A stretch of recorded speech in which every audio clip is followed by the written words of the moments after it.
राजधानी के भिखारी भी निकले नवाब। चारबाग में सबसे ज्यादा कमाई, महीने की कमाई जानकर चक्कर खा गए अधिकारी। महिलाओं को ज्यादा मिलती है भीख, आमदनी जानकर हैरान अफसर। ज्यादा भीख के लिए 7वीं बार हुई गर्भवती। मंदिरों के पास ट्रैफिक सिग्नल पर या फिर राह चलते 1-2 भिखारी तो मिल ही जाते होंगे जो 10-5 रुपए की मांग करते होंगे, जिन्हें आप मजबूर, बेसहारा, गरीब, मजलूम समझकर भीख दे भी देते होंगे। हो सकता है वो आपसे ज़्यादा अमीर हो, आपसे ज़्यादा उनकी कमाई हो। ये भी हो सकता है कि उनका बैंक बैलेंस आपसे ज़्यादा हो और अच्छे मकान में रह रहे हों, अच्छा खासा खा पी रहे हों।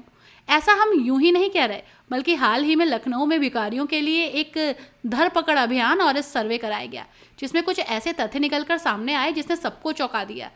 जिससे पता चला कि लखनऊ के भिखारियों ने अपनी कमाई से नौकरी पेशा वालों को भी पीछे छोड़ दिया है। जहां एक आम नौकरी वाले की सैलरी 10 से 15 हज़ार रुपये महीना है, तो वहीं ये भिखारी 90,000 महीना तक कमाते हैं। जांच के दौरान अफसरों को कई भिखारियों के पास स्मार्टफोन और पैन कार्ड तक बरामद हुआ।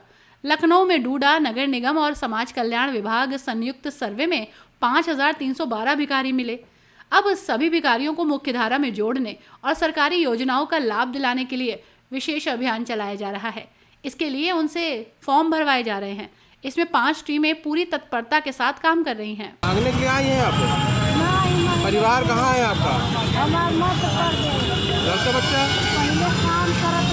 कोई नहीं है। अगर हमको कोई रोजगार मिल जाता तो हम भीख मांगना बंद कर देंगे सर। सरकार से आप क्या क्या चाहते हो? हाँ, सरकार से हमको सेवा मिले और रोजगार कोई मिल जाए, सब धंधा मिल जाए, तो आवास आपको मिल जाए। हाँ बस, तो आप लोग ये भिक्षावृत्ति छोड़ देंगे? छोड़ देंगे। उत्तर प्रदेश की राजधानी में भिखारियों ने कमाई पेशा वाले और बिजनेसमैनों को भी पीछे कर दिया है। आपको बता दें कि औसत जो उनकी इनकम है वो लगभग 1 लाख रुपए के आसपास है। ये हम नहीं कह रहे, एक सर्वे में निकल के आया है, जिसको लेकर हमारे साथ बात करने के लिए राहुल सीओ डूडा हैं। हम उनसे बात करेंगे। जैसा कि एक सर्वे में निकल के आया कि 1 लाख रुपए तक की एक भिखारी यहाँ कमा रहा है। क्या संख्या होगी भिखारियों की यहाँ पे? सर, पूरे लखनऊ की बात करें तो अभी आंकड़ा नहीं है। हम लोग की जो पॉइंटों में ड्यूटी लगी है हजरतगंज चौराहे पे, हम लोग जब से सर्वे कर रहे हैं उसमें 60 से 70 अभी तक मिले थे, जो कि कम हुए हैं। इस अभियान के अंतर्गत हम लोग उनको मोबिलाइज़ कर रहे हैं, समझा रहे हैं, और अगर किसी योजनाओं का लाभ चाहिए उनका हो तो वो उनका सर्वे रिपोर्ट पे फॉर्म भर के हम लोग नोट डाउन कर रहे हैं। ऐसे में ये एक सर्वे निकल के आया था, लमसम 60 लाख के आसपास कुछ महीने की इनकम है भिखारियों की लखनऊ में। तो इस सर्वे में अगर देखा जाए तो अभी तक आप लोग को जो लोग मिले हैं उनके द्वारा क्या जानकारी मिली, कितना इनकम कर लेते हैं? देखिए, इनकम तो किसी भी अगर भिक्षावृत्ति से पूछेंगे जो कर रहा है तो अपनी इनकम नहीं बताएगा, लेकिन एक एवरेज है कि 1,000-1,500 ये कमाते हैं पर डे। और इनका अपना अगर उनको कुछ असुविधा है या कुछ योजनाओं का लाभ नहीं मिला तो उसको भी वो बता रहे हैं, हम लोग उसको नोट डाउन कर रहे हैं। लेकिन जो ज़िले के बाहर से हैं वो उनको समझाया जा रहा है कि आप अपने ज़िले में वापस जाइए, जहाँ आप रहते हैं, अगर वहाँ आपको कुछ सेवा नहीं मिल रही है तो वो आप बताइए। ऐसे में अगर बात की जाए जिस प्रकार से लोग बाहर से आते हैं, यहाँ रुकते हैं या घर बना लिया है, या ऐसे कैसे आपको कैसे मालूम होता है कि वो को बाहर के रहने वाले हैं? उनके आधार कार्ड ऐसा कुछ? आधार भी दिखाए हैं लोगों ने, उनके आधार के बेस पे ही हम लोगों ने उनका एड्रेस नोट किया, और उन्होंने मौखिक भी बताया है। जैसा कि उन्होंने बताया कि अगर ज़्यादा दूर नहीं, लेकिन ये नगराम है, रैबली है, सीतापुर है, बाराबंकी है, ये सर्वे रिपोर्ट में हम लोगों ने भरा है, ये उन्होंने बताया है। और कुछ ने आधार भी दिखाया है, किसी को आयुष्मान कार्ड से भी लाभ मिला है, पेंशन भी मिल रही है, लेकिन उनको भिक्षावृत्ति क्योंकि उनका पुराना पेशा बन गया है, इसलिए अभी तक उनको कोई रोकता टोकता नहीं था।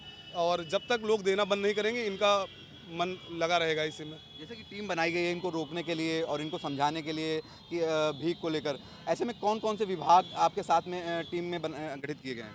सर, हमारे साथ नगर निगम और डूडा, पुलिस विभाग, समाज कल्याण, महिला हेल्पलाइन से, चाइल्ड लाइन से 5 विभाग मिलके, 5 से 6 विभाग मिलके हम लोग एक टीम गठित की गई है। इसमें हमारे यहाँ निगरानी में भी पुलिस अधीक्षक साहब, और डूडा से सीएमएम साहब, और नगर निगम से कर अधीक्षक साहब, एक निगरानी टीम है, और हम लोग फील्ड पे काम करते हैं। अच्छा, ये पूरा जो भी है किसके आदेश पे है? और अगर बात की जाए तो इसमें कोई ऐसा कोई गिरोह निकल के आया हो जो इन लोगों से भीख मंगवाता हो? सर, हम लोगों का आदेश तो नगर आयुक्त साहब की तरफ से है, लेकिन जिलाधिकारी महोदय की तरफ से आदेश जारी है। हम लोग के पास आदेश भी है, और नगर आयुक्त साहब इसकी मॉनिटरिंग करते हैं हम लोगों की शाम में। जो काम हुआ होता है हम लोग अपने निरीक्षक को देते हैं, जो निगरानी अधिकारी है उसको पूरी रिपोर्ट देते हैं कि आज कितने लोग मिले या कितने लोग रिपीट हुए, इसकी जानकारी हम अपने अधिकारी को दे देते हैं। ऐसा कोई गिरोह समझ में निकल के आया, जैसे कि आप देखते होंगे कई फिल्मों में मुंबई में कुछ पूरा एक गुट बना होता है, जिसके बाद बच्चों को भीख मांगने के लिए उनको विकलांग किया जाता है, उनको केमिकल लगाया जाता है, उसके बाद चाहे ट्रैफिक सिग्नल हो या रेलवे स्टेशन हो बैठा दिया जाता है। ऐसा कुछ निकल के आया? ऐसा हम लोगों के अभी जितने दिन अभी काम हम लोग कर रहे हैं इसमें कोई ऐसा नहीं आया। अच्छा, क्या लगता है जब से लगभग ये आपका जब से सर्वे ये चालू हुआ है उनको रोकने के लिए, उनको समझाने के लिए, तो कहीं ना कहीं कुछ ऐसी चीज़ें निकल के आई कि संख्या कम हुई हो? बिल्कुल सर, संख्या कम हुई है। जब से हम लोग आए हैं, अलग अलग चौराहों पे हमारी टीम लगी है, तो अब वो लोग देखते हैं या लगभग लोग जा भी चुके हैं, लेकिन लोग देखते हैं तो हट जा रहे हैं। चौराहा से अब देखिए कम हुआ है। हजरतगंज में जितना लोग बैठते थे अगल बगल चौराहों पे हम लोग दिन में 3-4 बार विजिट करते हैं, तो अब वो लोग कम हुए कि ये लोग लगे ही हैं, तो इसलिए अब वो लोग कम हो गए हैं। नहीं, बच्चे भी इसमें हैं और बीच उम्र के अधेड़ भी शामिल हैं, उससे नीचे वाले भी हैं, बीच वाले, तो सबसे ज़्यादा किसकी संख्या दिखी आपको अभी तक? सर अभी तक तो हमको इधर अपने यहाँ ज़्यादातर एक वृद्ध ही दिखे हैं और विकलांग दिखे हैं, बच्चे कम दिखे हैं। बच्चे जो दिखे हैं उनको मना कर दिया गया, बच्चे तब से दिखे नहीं हैं। तो क्या लगता है कि इसमें बच्चों को ज़्यादा यूज किया जा रहा है, ऐसा कुछ? बच्चों को यूज़ किया जा रहा है और एक माध्यम जैसे नैपकिन बेचना या कुछ अलग अलग प्रोडक्ट दे के उनको भेजा जा रहा है चौराहों पे, तो मिले हैं जो उनको समझाया गया है और अब वो हमको नहीं दिख रहे हैं सर अपने यहाँ एरिया अभी में। कितने दिन ये सर्वे चलने वाला है? सर 15 दिन का अभियान है, जिसमें 7-8 दिन लगभग हो गया है, 8 से 9 दिन। 15 दिन के बाद जैसा ऊपर से आदेश होगा तो हम लोग रिपीट करेंगे। अभी 15 दिन का ही अभियान का मिला है। तो अभी कोई इस टाइप का ऐसा चीज़ निकल के नहीं है, कोई गिरोह भी इसमें शामिल हो, ऐसा कुछ निकल के नहीं सर, ऐसा कुछ नहीं। तो हमारे साथ सीओ डूडा थे, जिन्होंने साफ तौर से बताया कि जिस प्रकार से ये अभियान चलाया जा रहा है आगे भी चलाया जाएगा और उनको सरकारी योजनाओं से जोड़ने के लिए समझाया जाएगा। ऐसे में अगर बात किया जाए तो जो उनकी टीम है पूरी तरीके से, चाहे स्वास्थ्य विभाग हो, चाहे पुलिस हो, चाहे अलग अलग विभागों को जोड़कर इनकी टीम गठित की गई है। 5 टीमें बनाई गई हैं, अलग अलग पॉइंटों पर इनको नियुक्त किया गया है। वहाँ पर इनको सब लगातार जो भी भिखारी बैठते हैं उनको समझाया जा रहा है, चाहे वो बुजुर्ग हों, चाहे वो बच्चे हों। और इन्होंने ये भी साफ किया कि कुछ तो लखनऊ के हैं और कोई कुछ आसपास जिलों के हैं। अब देखना ये होगा कि ये अभियान कितना कारगर साबित होता है आने वाले समय में। कैमरामैन मेराज के साथ अश्वनी अवस्थी, #भारत लखनऊ।